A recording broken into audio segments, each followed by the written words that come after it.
On se retrouve avec Patricia Fladin, adjointe au maire de Savigny-le-Temple, déléguée au logement et candidate à la mairie pour les prochaines élections municipales, le 15 mars 26. Quand on s'appelle Patricia Fladin, qu'est-ce qui vous empêche de dormir? Patricia, le soir. Qu'est-ce qui m'empêche de dormir? Est-ce qu'il y a quelque chose, d'un coup vous êtes bien, vous allez vous coucher, très bien, et tout d'un coup, boum, ça commence la gamberge. Qu'est-ce qui vous fait gamberger le soir avant de vous endormir? Les dossiers, les personnes que je dois rencontrer, Oui. les personnes que j'ai rencontrées, les personnes à qui je n'ai pas apporté la réponse qu'elles attendaient, les jeunes qui viennent me voir à la recherche de stage, à la recherche de travail, et des plus petits quand je les vois dans la rue qui jouent et qui n'ont pas d'espace pour jouer. Ça m'inquiète, ça me questionne énormément. Donc vous avez cette notion de la responsabilité qui se constitue d'un équilibre entre pouvoir et devoir. Et s'il n'y a pas l'un pour compléter l'autre, ça ne vous va pas, quoi, c'est ça? C'est tout à fait ça. Ouais. Mais le soir, tous les soirs, vous pensez à ça, vous pensez à cette charge. Tous les jours. Tous les jours, tous les Vous jours. couchez à quelle heure le soir? Il n'y a pas d'heure. Parfois à 6 h du matin, parfois à 7 h du matin. Vous avez une famille? On n'a pas parlé, vous avez une famille, des enfants? J'ai une famille, j'ai 2 un enfants. mari, enfin, Je suis mariée, maman de 2 jeunes filles, en Quel âge? études supérieures, 23 ans et 20 ans. d'accord, qu'est-ce qu'elles font? L'aînée est sage-femme Très et bien. la deuxième un master pour être avocate internationale. Ah d'accord. La sage-femme, elle va rester à Savigny-le-Temple pour exercer? Vous ne savez pas? La sage-femme, elle avait signé avec Créteil, elle travaille pour Créteil pendant Créteil, 3 ans. d'accord. Ouais. Et son souhait après, c'est de faire une passerelle pour être gynécologue. Ah oui, d'accord. Bah, oui, c'est de la gynécologie. Oui. D'accord. Et comment elles voient, parce qu'elles avaient vécu comment votre désir de repartir aux Antilles et le fait que tout d'un coup vous restez là, alors c'est chamboulement plus chamboulement, comment elles voient tout ça? Elles sont assez apaisées. Comme elles me disent, maman, c'est ton choix, c'est ta vie, et fais ce qui te plaît.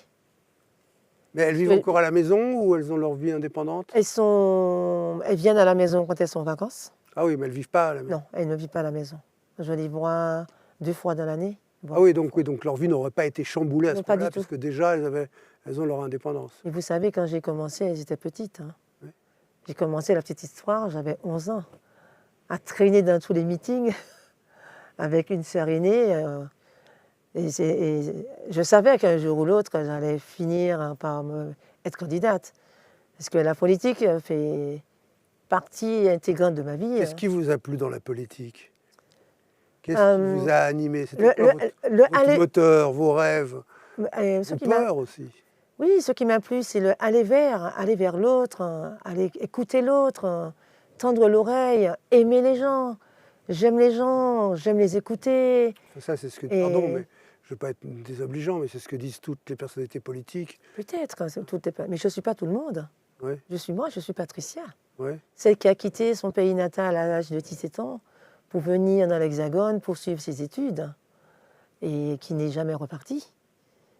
Parce que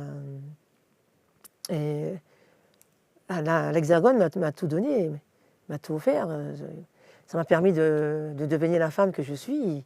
Puis j'ai rencontré de grands mentors en politique, comme Christiane Taubira, comme Dominique Carotine, qui a été élu 22 ans au sein de la ville de Savigny-le-Temple, Elias Fosso également. Ces mentors ne m'ont jamais abandonné. Et aujourd'hui, je marche dans les traces de ces personnes. Ils vous inspirent encore. Ils m'inspirent encore aujourd'hui. Est-ce qu'il y a un monsieur, Patricia Fladin, là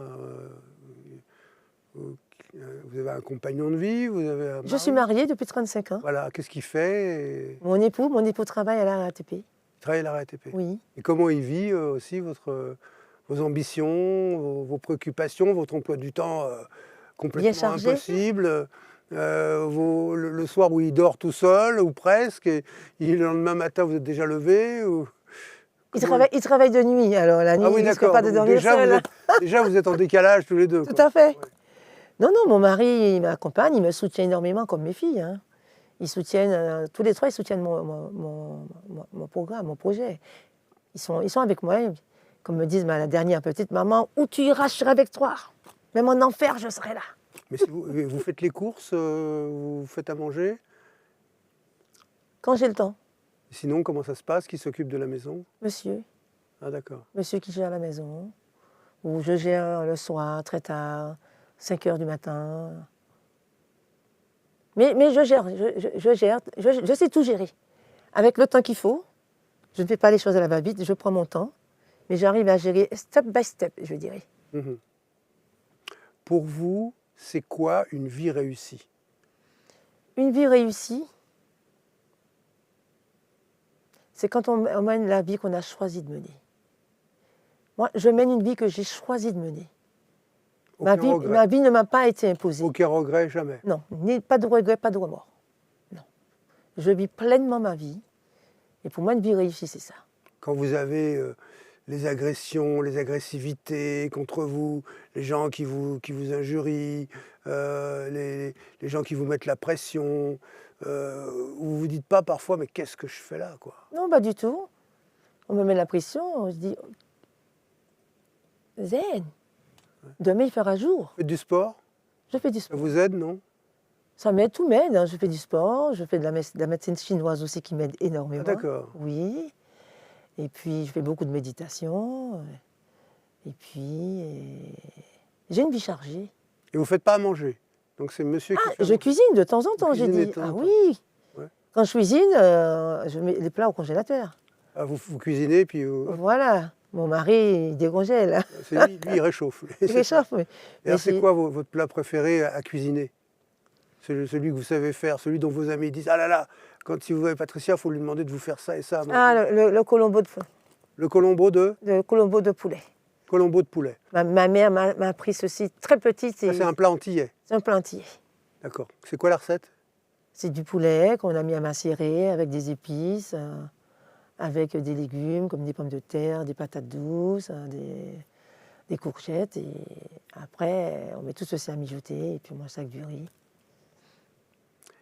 Et vous ne pensez pas que vous auriez peut-être pu, je ne sais pas, moi je connais il se trouve que je me suis intéressé aux Antilles, au passage du milieu, à la colonisation, et puis à la vie en ce moment dans tout ce qu'on appelle les territoires d'outre-mer, que vous auriez pu être utile là-bas aussi, parce que c'est pas facile là-bas aussi.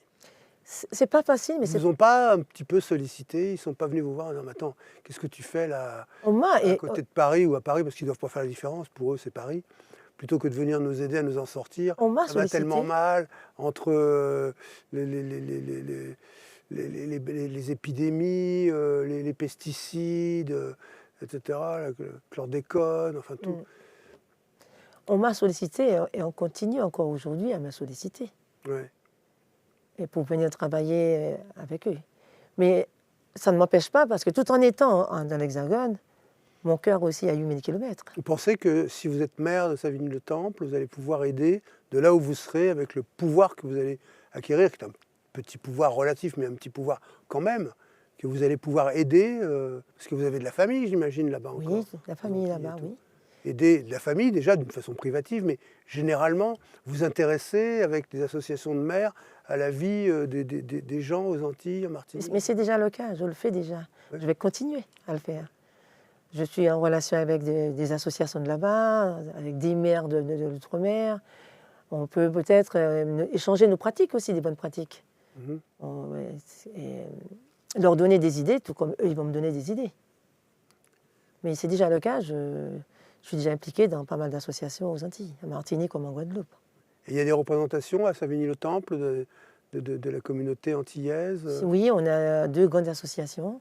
l'UOMS, Union d'Outre-mer de Sénart, et Belka Criole, qui est un groupe qui reprend justement tout ce qui est les danses de l'autrefois, les danses de l'esclavage, les danses à travers lesquelles l'esclave s'exprimait. Ah d'accord. C'est du Belka, voilà. Et qui est très représentatif dans la ville. Ouais. Dans toutes les animations, ce groupe qui véhicule la culture antillaise est sur Savigny. Est-ce qu'au sein de la municipalité, vous êtes l'antillaise, entre guillemets, l'antillaise de service?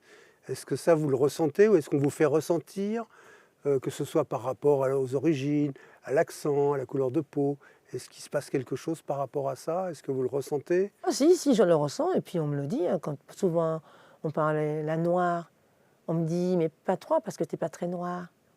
T'es française depuis que t'es née. Donc pour certains, vous n'êtes pas assez noir, et pour les blancs, vous êtes trop noir. Oui, mais c'est une manière d'envelopper le paquet cadeau. Quand on me dit, tu n'es pas très noire. Moi, je ne me considère pas ni très noire, ni je suis noire. Et j'ai envie de dire, comme Aimé Césaire, noir je suis et noir je resterai. Je suis fière de ma couleur. D'ailleurs, le titre de ma thèse s'intitule « Existe-t-il une identité noire, une identité antillaise ?» Cela prouve que je suis fière d'être noire. Ma couleur, comme je dis souvent à mes enfants, je ne l'ai pas achetée au marché. C'est pas le soleil qui m'a brûlée qui m'a rendue noire. Mais le fait d'être noir, est-ce que ça fait partie de votre identité? Ou est-ce que... Parce que finalement, pour lutter contre le racisme, il faut banaliser la race. Faire en sorte que le fait d'être de telle ou telle origine, d'avoir telle ou telle couleur de peau, ne soit pas notre identité.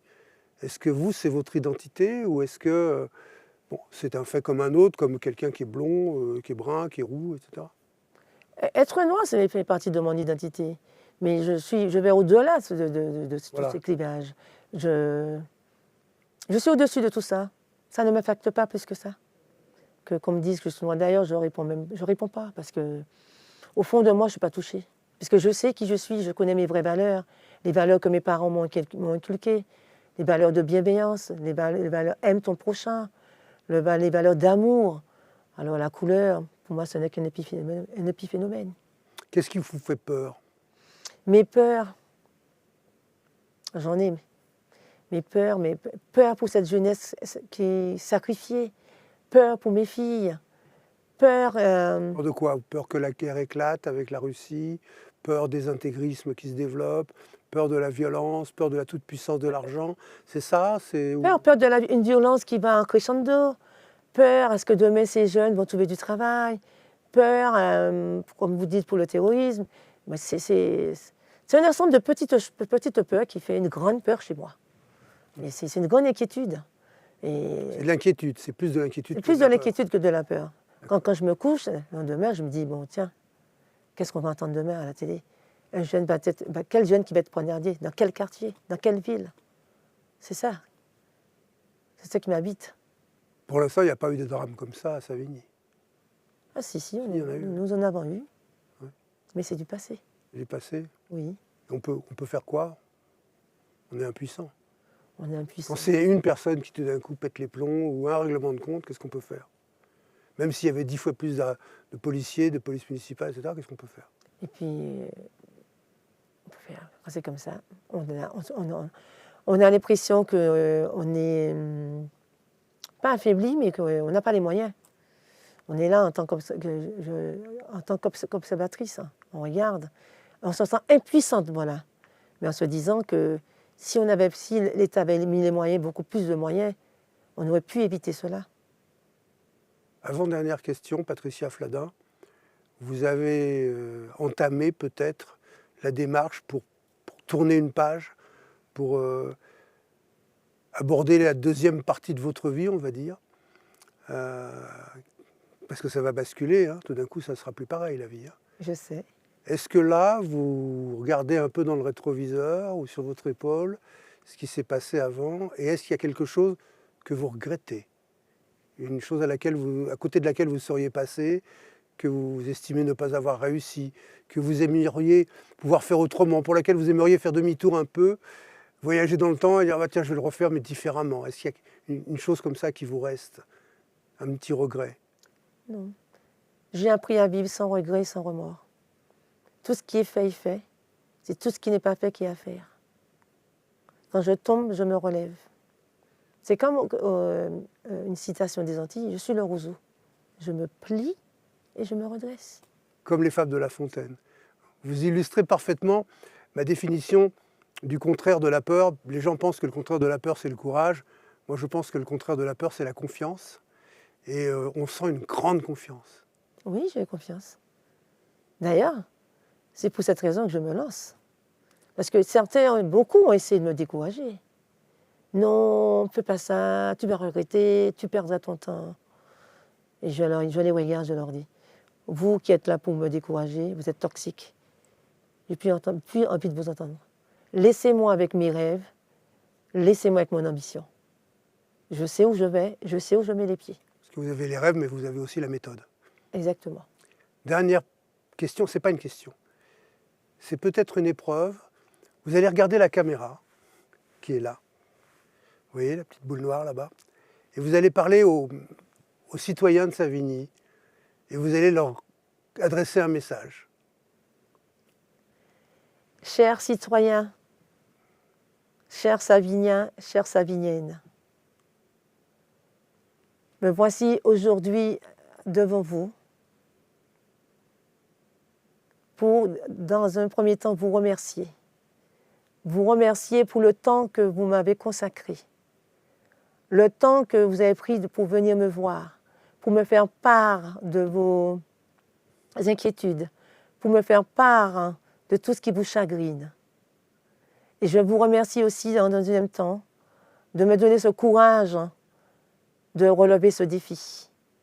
Je sais que le combat ne sera pas facile, mais je ne vais pas affronter ce combat seul, mais c'est avec vous que je vais l'affronter. Parce que Savigny, debout, c'est votre ville, c'est aussi la mienne, mais c'est vous êtes les premiers à vous lever pour Savigny. Savigny debout, Savigny nous voilà, Savigny votre avenir, Savigny votre ville. Car c'est ensemble que nous allons gagner, c'est ensemble que nous allons triompher. Et nous dirons vive Savigny, vive les Savigniens, vive les Savigniennes. C'était la première émission de la collection des élus du 9-3 et à côté, produite par Delsaf Média. On se retrouve bientôt peut-être avec un nouveau candidat ou un nouvel élu.